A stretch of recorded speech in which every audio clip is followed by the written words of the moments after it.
क्या कर रहे थे हम लोग? वही जो करते कहते और सुनते चले आ रहे हैं कि जब वक्त होता है तो एहसास नहीं होता, और जब एहसास होता है तो वक्त नहीं होता। मैं साबिर अली और आप देख रहे हैं ILCC अली क्लासेस, जो अलीगढ़ बेस्ड न्यू जेई का रेजिडेंशियल कोचिंग क्लास है। साथ ही AMU जामिया के बहुत सारे दूसरे तैयारियां भी कराते हैं। ठीक है, उसी में चल रहे हम लोग AMU 11 डिप्लोमा के क्रैश कोर्स करा रहे हैं, और वो चल रहा chemistry 10th class carbon compound. और इसमें हम लोग करते करते वहाँ तक पहुँच गए हैं।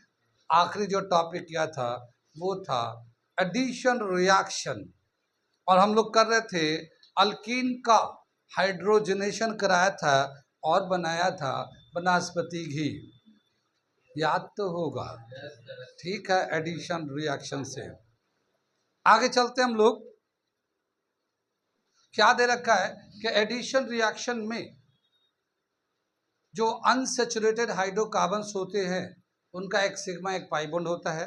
पाई बॉन्ड जो ना टूटता है, और वहाँ पे अगर हाइड्रोजन से रिएक्ट करा रहे तो हाइड्रोजन ऐड हो जाता है। उस रिएक्शन को कराने के लिए एक कैटलिस्ट की भी ज़रूरत होती है, कैटलिस्ट। और यहाँ पे दे रखा है एक कैटलिस्ट यूज़ करते हैं, नाम है उसका निकिल या क्रोमियम। आगे चलते मैं एक रिएक्शन लिख रहा हूँ। जैसे ये हमारा दे रखा है एक रिएक्शन लिख रहे, क्या है, कार्बन कार्बन के बीच में डबल बॉन्ड है, ये हाइड्रोजन है, ये हाइड्रोजन है। एडिशन रिएक्शन में थोड़ा सा और एक बार समझाता हूँ, थोड़ा सा एग्जाम्पल लेता हूँ। यहाँ पे क्या बताए कि यहाँ पे हाइड्रोजन से रिएक्ट कराते हैं H2 से। यहाँ पे निकिल एक कैटलिस्ट के तौर पे लेते हैं। ये कैटलिस्ट को भी याद रखिएगा, ठीक है ना। कैटलिस्ट क्या होता अभी मैं बता रहा हूँ, लेकिन निकिल एज ए कैटलिस्ट के तौर पे यूज होता है। और यहाँ से ये जो है क्या बताया कि इसका एक सिग्मा होता है, एक पाई होता है। ये पाई बॉन्ड टूट जाता है और ये कार्बन कार्बन के बीच में सिंगल बॉन्ड हो जाता है, और ये दो हाइड्रोजन, एक हाइड्रोजन इसको, एक हाइड्रोजन इसको, तीन तीन हो जाते हैं। इस तरह से बन जाता है ये, और ये हो जाता है, ये हमारा हो जाता है इथेन। ये था इथीन, ये समझ में आ गया। ये इथीन था, और ये हाइड्रोजन से रिएक्ट करा के हम लोगों ने बनाया इथेन। तो ये हाइड्रोजनेशन, इस प्रोसेस को क्या बोलते हैं? Hydrogenation. Adding of hydrogen, adding of hydrogen is called hydrogenation. Adding of hydrogen is called hydrogenation. हम लोग चाहें तो इसको और भी दूसरे, जैसे हेलोजन ग्रुप होते हैं, जैसे क्लोरीन है, क्लोरीन से रिएक्ट कराएंगे तो ये जो प्रोडक्ट देगा CH2, CH2, और यहाँ पे एक क्लोरीन लग जाएगा, और यहाँ पे एक क्लोरीन लग जाएगा। क्या मतलब हुआ? जैसे ये पाई बॉन्ड टूटेगा, यहाँ दो क्लोरीन ये मॉलिक्यूल में था, ये एटम बन जाएगा, तो एक क्लोरीन इस पे आके लग जाएगा, एक क्लोरीन इस पे आके लग जाएगा। तो CH2 तो था ही था, ये एक एक करके क्लोरीन लग गया। और ये प्रोसेस को बोलेंगे क्लोरीनेशन।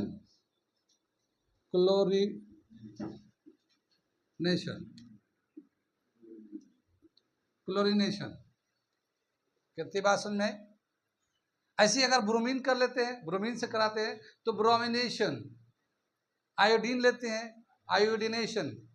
हाँ, लेकिन ये है एडिशन रिएक्शन में ही आता है ये। इसके पाई बॉन्ड टूटते हैं और यहाँ पे दूसरे जो एलिमेंट है आके लग जाते हैं। हाइड्रोजनेशन तो हमने बताया था कल कि अगर अनसेचुरेटेड हाइड्रोकार्बन जो वेजिटेबल ऑयल होते हैं वो अनसेचुरेटेड होते हैं, और अगर हम उसको हाइड्रोजन से रिएक्ट कराते हैं तो सेचुरेट हो जाते हैं। और ये जो है एक बहुत ही अच्छा रिएक्शन होता है, वनस्पति घी बनाने का तरीका होता है। ठीक है, तो अनसेचुरेटेड हाइड्रोकार्बन्स हमारे हेल्थ के लिए बहुत फायदेमंद है। एनिमल फैट जो होता है, एनिमल जो हाइड्रोकार्बन्स होते हैं वो सेचुरेट होते हैं, और वो हमारे बॉडी में यूज नहीं होते बल्कि स्टोर होते हैं। कल हमने बताया था ना इसका। तो ये दे रखा है एडिशन रिएक्शन हम लोग कर रहे थे। आगे चलते हैं, अगला जो रिएक्शन दे रखा है वो है सब्स्टिट्यूशन रिएक्शन। ठीक है, सब्स्टिट्यूशन रिएक्शन समझ में आ रहा है? सब्स्टिट्यूशन हमने बताया था कि जितने भी सैचुरेटेड हाइड्रोकार्बन्स हैं सैचुरेटेड हाइड्रोकार्बन में क्या होता है? सैचुरेटेड हाइड्रोकार्बन्स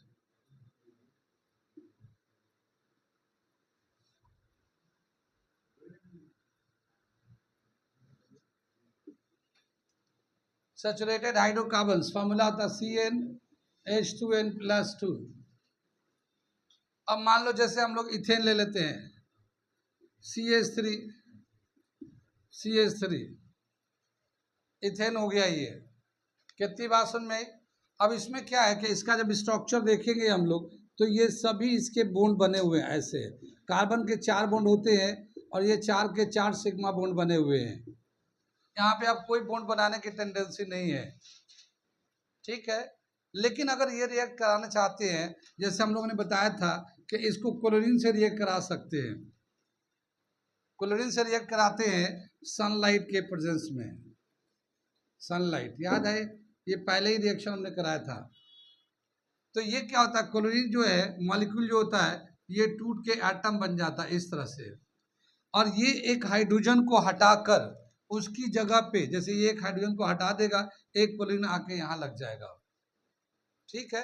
तो जैसे ये जो प्रोडक्ट बनेगा CH3, ये वाला तो है ही है पहले वाला, मगर इसमें से एक हाइड्रोजन हट गया तो 2 हाइड्रोजन हो जाएगा और यहाँ पे क्लोरीन आके लग गया, ठीक है। इसको हम लोग कहते हैं क्लोरोइथेन। इसमें क्या हुआ, एक जो हाइड्रोजन था वो बॉन्ड टूट के उसी जगह पे दूसरा एलिमेंट आके अटैच हो गया, ठीक है। इसको कहते हैं सब्स्टिट्यूशन रिएक्शन। सब्स्टिट्यूशन तो जानते ही हम लोग, जैसे हम लोग का सभी खेल में सब्स्टिट्यूट होते हैं। जैसे मान लो फुटबॉल है, क्रिकेट है, वो होता है रिजर्व पीरियड होता है। मान लो कोई प्लेयर खेल रहा है, इंजर्ड हो गया, तो उसको बैठाकर दूसरे उसकी जगह पे जाता है, ठीक है। तो उसको जो जाता है उसको सब्स्टिट्यूट बोलते हैं। यहाँ पे भी ऐसे ही है, हाइड्रोजन को हटाकर क्लोरीन, ब्रोमीन, आयोडीन या और कोई चीज़ भी ऐड करते हैं तो उसको हटा के करते हैं। इसको हम लोग कहते हैं सब्स्टिट्यूशन रिएक्शन। जितने भी सैचुरेटेड हाइड्रोकार्बन्स है वो सब्स्टिट्यूशन रिएक्शन करते हैं। उनका एडिशन रिएक्शन नहीं होता, उनका एडिशन रिएक्शन नहीं होता, क्योंकि एडिशन रिएक्शन के लिए क्या कंडीशन है? एडिशन रिएक्शन होने के लिए क्या कंडीशन है? जो हाइड्रोकार्बन्स है अनसैचुरेट होना चाहिए। अगर वो अनसैचुरेट हाइड्रोकार्बन होगा तभी जाके एडिशन रिएक्शन होगा, उसमें पाई बॉन्ड होगा और उसमें एडिशन रिएक्शन होगा, ठीक है। सैचुरेट में एडिशन रिएक्शन नहीं होता। सैचुरेट हाइड्रोकार्बन में कौन सा रिएक्शन होता है? सब्स्टिट्यूशन रिएक्शन, ठीक है। कितनी बात समझ में आई? तो यहाँ पे एक पॉइंट लिख देता हूँ, सैचुरेटेड हाइड्रोकार्बन्स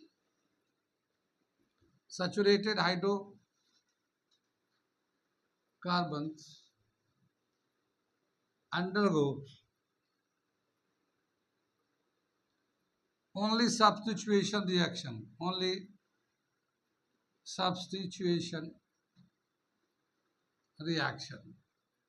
ठीक है। अनसैचुरेटेड हाइड्रोकार्बन्स अंडरगो, मैं यहाँ पे लिख देता हूँ, यहाँ से मिटाता हूँ थोड़ा सा।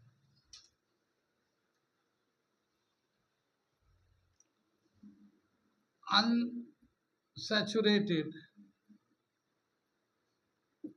hydrocarbons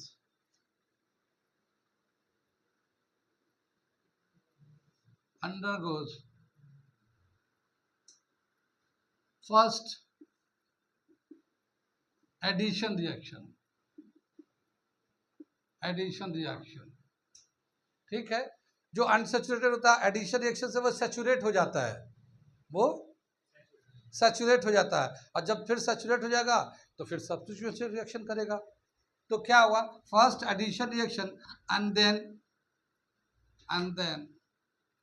सब्स्टिट्यूशन रिएक्शन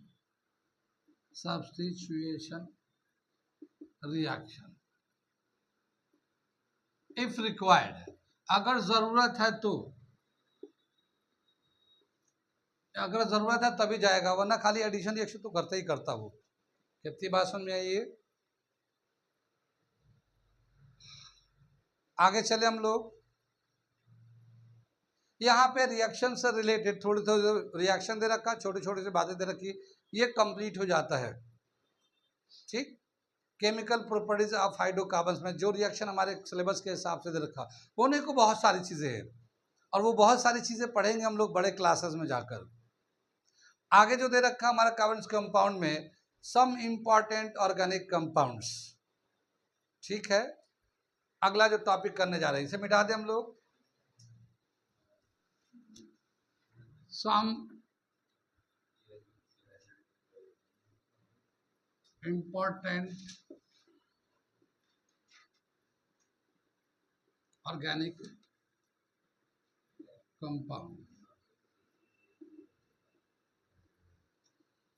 ठीक है। इसमें जो कंपाउंड्स के बारे में डिस्कस किया है, दो कंपाउंड का नाम दे रखा है, एक तो इथेनॉल है और दूसरा जो है हमारा इथेनॉइक एसिड। ये दो कंपाउंड के बारे में हमें डिस्कस करना सिलेबस के हिसाब से। वैसे होने को बहुत सारे कंपाउंड होते हैं ऑर्गेनिक कंपाउंड, लेकिन ये दो कंपाउंड के बारे में हमें दे रखा पढ़ने और समझने के लिए सम इम्पॉर्टेंट कंपाउंड में इथेनॉल एंड इथेनॉइक एसिड। सबसे पहले अब इथेनॉल के बारे में हम लोग देखते हैं, समझते हैं क्या दे रखा कोर्स में। अरे इथेनॉल, इथेनॉल तो जानते होंगे, क्या फॉर्मूला होगा इसका? C2H5OH, ये इथेनॉल होगा। कितनी बात सुनाई? इसको अल्कोहल भी कहते हैं, अल्कोहल। इथेनॉल तो वैसे अल्कोहल ग्रुप भी होता है, लेकिन इथेनॉल में अल्कोहल ग्रुप में मिथेनॉल भी होता है, इथेनॉल भी होता है, प्रोपेनॉल भी होगा, ब्यूटेनॉल भी होगा। ये पूरा एक होमोलोगस सीरीज होगा अल्कोहल का। लेकिन क्या बताया कि इथेनॉल एक ऐसा अल्कोहल कंपाउंड है जो बहुत ही इंपॉर्टेंट है अल्कोहल कंपाउंड से, ठीक है। प्योर अल्कोहल को या प्योर इथेनॉल को, प्योर इथेनॉल को इसको एब्सोल्यूट अल्कोहल भी बोलते हैं, एब्सोल्यूट अल्कोहल, प्योर अल्कोहल को बोलते हैं।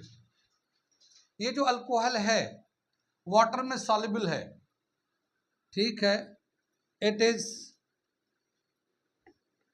soluble in water, soluble in water in all proportion, in all proportion। क्या मतलब हुआ?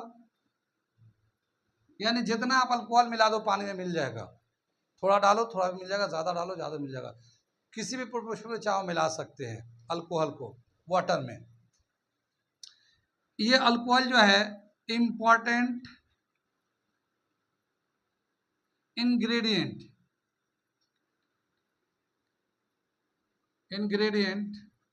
of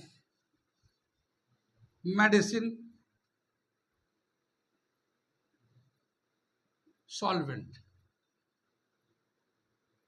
मेडिसिन दवा बनाने के लिए बहुत सारे दवा बनाते हैं हम लोग, तो उसमें अल्कोहल का यूज करते हैं, ठीक है। सॉल्वेंट के तौर पे यूज करते हैं। सोल्यूट एंड सॉल्वेंट तो जानते हैं, सोल्यूट जिसको ऐड करते हैं वो सोल्यूट कहलाता है, और जिस मीडियम में ऐड करते हैं उसको सॉल्वेंट कहते हैं। तो alcohol as a medicine solvent के तौर पे यूज होता है, बहुत जगह यूज में है, जैसे कफ सिरप में यूज होता है, ठीक है। टॉनिक में यूज होता है, ठीक है। टिंचर आयोडीन में भी यूज होता है। टिंचर आयोडीन याद है, एक जगह हम लोगों ने पढ़ा था 9th क्लास में। टिंचर आयोडीन में भी यूज होता है alcohol, as a solvent use करते हैं। कितनी बात सुने? अल्कोहल का इस्तेमाल ड्रिंकिंग में भी करते हैं। लोग जो ड्रिंक करते हैं, जो मेन चीज है वो अल्कोहल ही पीते हैं, यानी इथेनॉल पीते हैं। इथेनॉल जो ड्रिंकिंग होती है ना, जो बोलते हैं ना कि अल्कोहल शराब पीते हैं, तो जो मेन जो कंपोनेंट है शराब का वो इथेनॉल है, ठीक है। ये it is used in drinking, ठीक है। ये एक बहुत एडिक्ट नेचर का होता है, यानी एक बार आप पीने लगे तो आपको आदत पड़ जाएगी इसके पीने की, तो ये एडिक्टिव होता है। जैसे आजकल एक बॉटल आ रहा है ना, आप पीते हैं, बहुत सारे बच्चे लेके पी रहे हैं, लाल कलर का बॉटल आ रहा है, एनर्जी एनर्जाइज, है ना, उसमें अल्कोहल है। उसमें अल्कोहल है तो वो पीने से क्या होता है कि आपको अच्छा लगता है, मज़ा आता है, लेकिन वो आपको आहिस्ता आहिस्ता आदत पड़ जाएगा, फिर आप उसे छूट नहीं सकते। ठीक है। अभी टॉरेक्स से कफ आता था, टॉरेक्स का नाम सुना था? बंद हो गया। कैसे हो गया? क्योंकि उसमें अल्कोहल था। तो लोग ऐसे भी बच्चे जो है ना, नशेड़ी बच्चे खरीद के लाते थे, आप पी लेते थे, मजे आता था उनको। बीमारी में कुछ नहीं है, फिर भी पीते थे टॉरेक्स ला के। वो इसलिए कि उसमें अल्कोहल था ज़्यादा, तो वो पीने से उसको ऐसी ये जो कोल्ड ड्रिंक आया ना एनर्जी, इसमें भी अल्कोहल है। ठीक है। बाकी जो दूसरे हैं पेप्सी, उसमें अल्कोहल नहीं है, मगर पीते हैं। कितनी बात में तो इसे पीने से एक एडिक्ट नेचर होता है। कितनी बात में क्या हुआ बोलो? हाथ दबा दिया क्या भाई?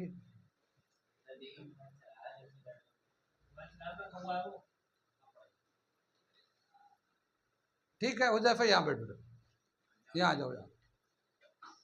ठीक है, निदा आज है नहीं, निदा छुट्टी पे है। हाँ, बैग उठा लो। आगे चले हम लोग। कितनी बात सुन में ही जो ड्रिंकिंग की हैबिट होती है ना, वो हम लोग क्या लेते हैं, हम इथेनॉल पीते हैं हम लोग। इथेनॉल पीने से यानी शराब पीने से क्या होता है कि एक हमारा बॉडी जो है ना, कोरिलेट है। कोरिलेट का क्या मतलब हुआ कि जैसे मैं अभी पढ़ा रहा हूँ, तो मैं क्या पढ़ाना है वो दिमाग में है, फिर मैं उसको बोल रहा हूँ, हाथ पैर उसके हिसाब से मूवमेंट दे रहा है। तो पूरे सिस्टम में यानी पूरे बॉडी में, ब्रेन से बॉडी में एक कोऑर्डिनेशन है इसके बीच में। कौन सी बात बतानी है, वो आवाज़ मुंह से निकलना है, उसी हिसाब से हमारा एक्सप्रेशन है, हाथ का मूवमेंट है, पैर का मूवमेंट है, लिखना है, ये सारी चीज़ें एक दूसरे से मिलके काम करें, कोऑर्डिनेशन है। लेकिन जब हम लोग अल्कोहल पिएंगे, यानी कि ये अगर इस तरह की शराब पीता है इंसान, तो उनका कोऑर्डिनेशन बिखरने लगता है, वो कोऑर्डिनेट नहीं हो पाते। दिमाग कुछ और सोच रहा होता है, बॉडी कहीं और जा रहा होता है, हाथ कहीं और जा रहा होता है, और पीने के बाद ठीक है, फिर आदमी जो है ना 7वें आसमान में पहुंच जाता है, वो सबसे बड़ा अपने आप को समझता है। ठीक है। यानी कि क्या हुआ कि ड्रिंक करने से कोऑर्डिनेशन ऑफ सिस्टम डिस्टर्ब। ठीक है ना? तो क्या लिखते हैं? Coordination of body system disturb, specially nervous, central nervous system, central nervous system. ठीक है। नर्वस सिस्टम तो जानते हैं, नर्व जो काम करता है, ये नर्वस सिस्टम काम करना बंद कर देता है। ठीक है। नर्वस सिस्टम काम करने का क्या मतलब हुआ है? जैसे मान लो एक आदमी पी लिया, उसका तो सिस्टम डिस्टर्ब है, वो गिर गया, उसके हाथ में चोट लग गया। ठीक है, खून सर फट गया, खून गिर रहा है, खून गिर रहा है। दूसरे जो देखने वाले हैं उन्हें लग रहा है कि इसका खून गिर रहा है, लेकिन उस आदमी को पता नहीं चल रहा हुआ, क्योंकि नर्वस सिस्टम जो है ना, जो बताएगा कि खून गिर रहा है, अरे यार ये कैसे गिर रहा है, तो वो चलो डॉक्टर को दिखाते हैं, ऐसे करते हैं, बांधते हैं, ये सारा सिस्टम काम नहीं करेगा इसमें। ठीक है, ये सारा सिस्टम काम नहीं करेगा। ठीक, नर्वस सिस्टम जो है ना डिस्टर्ब हो जाता है वो। कितनी बात सुन में? आगे चले। ड्रिंकिंग करने से ये जो है, ये इसका साइड इफेक्ट बोल सकते हैं कि अल्कोहल के पीने से ये प्रॉब्लम ये हो जाता है कि लोग आदी हो जाते हैं, उसकी आदत सी पड़ जाती है। अरे क्या हुआ मुकुल, फिर सुनोगे क्या? उल्टा सीधा बोलूंगा तो बोलो सर उल्टा सीधा कब से तुम भज भज कर रहे हो? हाँ मुझे पता है, तुम्हें प्रैक्टिकल एक्सपीरियंस है, मैं तो जानता हूँ, लेकिन अब बोलना जरूरी थोड़ी है, वरना मैं बोल नहीं सकता कि मुकुल तुम पीते रहते हो, तुम्हारी आदत है। मैं तो अभी तो कह रहा हूँ कि तुम्हें प्रैक्टिकल एक्सपीरियंस है इस बात का कि पीने के बाद क्या होता है। ठीक है, हम तो थ्योरी में बता रहे हैं। ठीक है, आप कह रहे हैं आइएगा कोठे के नीचे, घर पे आइएगा। हाँ, आगे चले। कितनी बात सुने, इसको पीने से क्या होता है, हमारा जो है एक एडिक्ट सी आदत हो जाती, आदत सी पड़ जाती है। लेकिन ये क्या होता है, अल्कोहल जब पीते हैं तो एक बॉडी का पार्ट है जिसको उस अल्कोहल को तोड़ना होता है, वो है लीवर। यानी जो अल्कोहल पियेंगे, जैसे हम लोग कोई भी चीज़ खाते हैं ना, तो बॉडी के डिफरेंट पार्ट में उसका डाइजेशन होता है। जैसे स्टमक के अंदर जाता है तो कार्बोहाइड्रेट, फैट, प्रोटीन, लेकिन सब डाइजेस्ट नहीं होता है स्टमक के अंदर। कुछ स्मॉल इंटेस्टाइन में डाइजेस्ट होता है, कुछ लार्ज इंटेस्टाइन में डाइजेस्ट होता है, ऐसा होता है। इसी तरह से जब अल्कोहल पिएंगे तो अल्कोहल पेट में डाइजेस्ट नहीं होता, वो लीवर में जाता है, लीवर उसको तोड़ता है और तोड़ के दूसरे कंपाउंड में कन्वर्ट करता है। तो जो मेन पार्ट है जो इफेक्ट होता है अल्कोहल के पीने की वजह से, वो है लीवर। ठीक है, so liver is affected by drinking। ठीक है ना, ड्रिंकिंग ऑफ अल्कोहल। ठीक है, लीवर जो ना मेन इफेक्ट होता है, ये एक पार्ट ज़्यादा इफेक्ट होता है, इस पे वर्क बढ़ जाता है। क्या बताया कि अब ये आदत ता पड़ जाए, बहुत सारे लोग क्या होता है ना कि इस पीने खाने में आदत सी पड़ जाती है ना, तो पैसे नहीं भी है तो कहीं से पैसा जुगाड़ करके वो पीते ही रहते हैं। अब पता चला कि पैसे नहीं है तो घर से कोई सामान ले आके बेच के फिर जाके पी जाते हैं। घर का पता चला कि बाउल है, प्लेट है और कुछ सोने का सामान है या बीवी का सामान है, बच्चों का सामान, बेच बेच के पी जाते हैं। वो आदत पड़ जाती है ना, उसको एक आदत हो गई है तो उसे पीना लत लग जाता है। तो ये इस आदत से बचाने के लिए क्या देखा गया है कि उसके अंदर जो अल्कोहल है उसमें एक दे रखा मिथेनॉल। जैसे ये इथेनॉल है ना, ये मिथेनॉल होता है। मिथेनॉल का फॉर्मूला लिखता हूँ मैं, CH3OH। ये मिथेनॉल है, ये भी अल्कोहल है, लेकिन ये अल्कोहल है लेकिन ये पॉइजनियस है, ये जहर है, पॉइजनियस है ये। ठीक है ना, पॉइजनियस नेचर का होता है, यानी अगर मिथेनॉल पी लेंगे ना तो मर जाएंगे। अल्कोहल पिएंगे तो नहीं मरेंगे। अल्कोहल पीने से नशा होता है, आदमी बेहोश होता है, लीवर पे जोर पड़ता है। लेकिन मिथेनॉल पीने से ये एक बहुत ही खतरनाक अल्कोहल है, इसे पीते ही आदमी मर जाएगा, पीते ही मरेगा। कैसे? क्योंकि बताते हैं कि ये जो मिथेनॉल है ये जब बॉडी के अंदर जाता है, सेल के अंदर जाता है, तो ये पूरे साइटोप्लाज्म को, किसको, साइटोप्लाज्म तो जानते होंगे, सेल के अंदर जो फ्लूइड होता है उसको बोलते हैं साइटोप्लाज्म। वो उसको ऐसे ही जमा देता है, जैसे कि हम लोग अंडे को बॉयल करते हैं। अंडा बॉयल किया है कभी?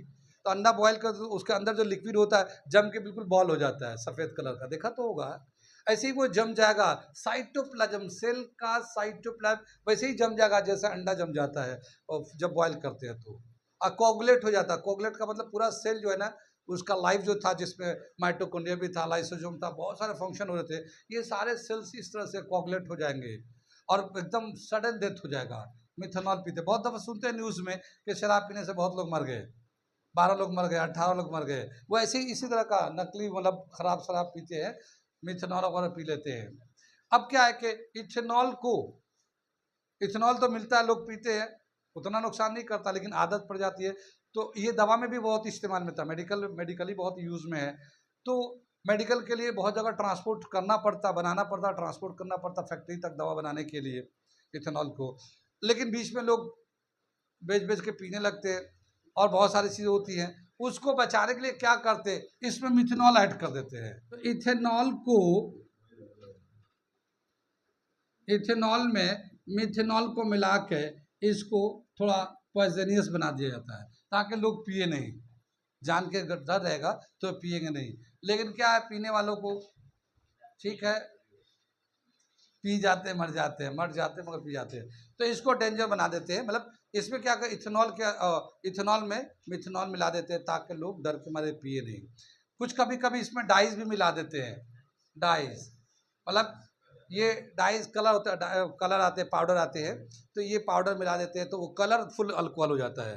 कभी पिंक कलर का अल्कोहल होगा, कहीं ब्लू कलर का अल्कोहल दिखेगा, कलरफुल हो जाता है। लेकिन कलर देखने से अंदाज़ा लग जाता है कि ये इसमें इम्प्योरिटीज़ मिलाया गया है ताकि लोग पिए नहीं। जब इम्प्योरिटीज़ मिला देते हैं तो इसको हम लोग बोलते हैं डी नेचर अल्कोहल बोलते हैं। क्या बोलते हैं? D नेचर्ड alcohol. ठीक है ना, जिसमें इम्प्योरिटीज को या इस तरह से मिथेनॉल या डाइज या कलर मिला देते, पाउडर मिला देते हैं ताकि लोग पिए नहीं, तो उसको बोलते हैं डी नेचर अल्कोहल। कितनी बात सुन में? तो ये अल्कोहल के कुछ पॉइंट्स दे रखे हैं। अल्कोहल उसी तरह से रिएक्ट करता है, बहुत सारे रिएक्शन इसके भी है, मगर एक दो रिएक्शन हमारे कोर्स के हिसाब से दे रखा है, तो मैं वो दो रिएक्शन बताता हूँ रिएक्शन ऑफ अल्कोहल, अल्कोहल का मतलब इथेनॉल, यहाँ पे मिटा दे इसे। क्या दे रखा, रिएक्शन ऑफ इथेनॉल,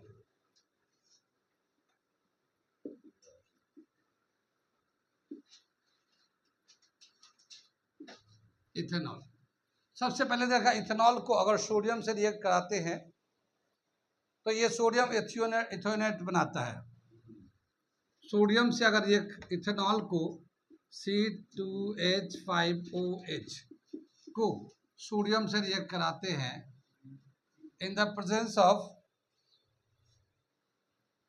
तो ये C2H5ONA सोडियम इथेनोएट प्लस यहाँ पे इसको बैलेंस कर देते हैं तो ये हाइड्रोजन बन जाता है, H2 गैस बन जाता है। ये होता है सोडियम एसीटेट।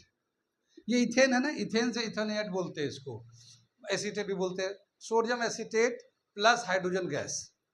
क्या समझ में, जब अल्कोहल को यानी इथेनॉल को सोडियम से रिएक्ट कराएंगे तो क्या बनेगा, सोडियम एसीटेट बनेगा और साथ ही क्या बनेगा, हाइड्रोजन गैस बनेगा।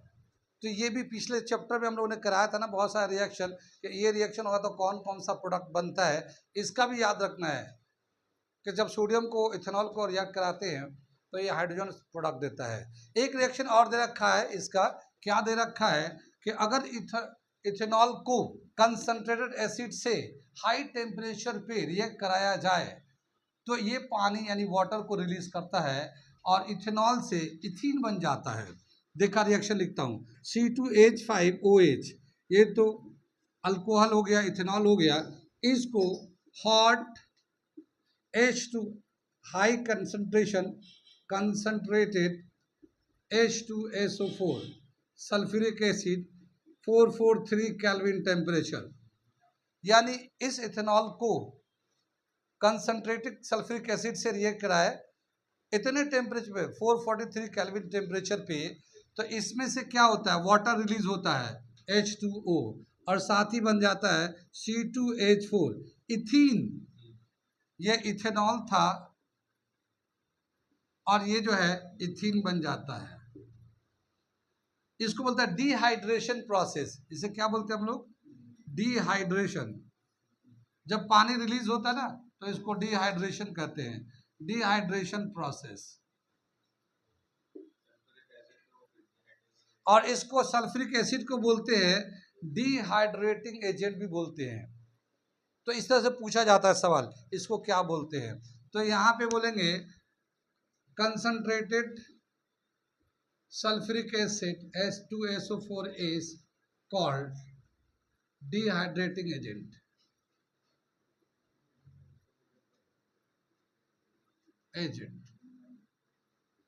कितनी भाषण में ये कुछ पॉइंट्स दे रखे थे इथेनॉल से, इथेनॉल से यहाँ पे 2-3 बातें तो ये याद रखना है, ये तो रिएक्शन याद करना है इसका। और एब्सोल्यूट अल्कोहल किसको कहते हैं, डीनेचर अल्कोहल किसे कहते हैं। ठीक है, कितनी बात समझ में आई, हमने बता दिया ना वो।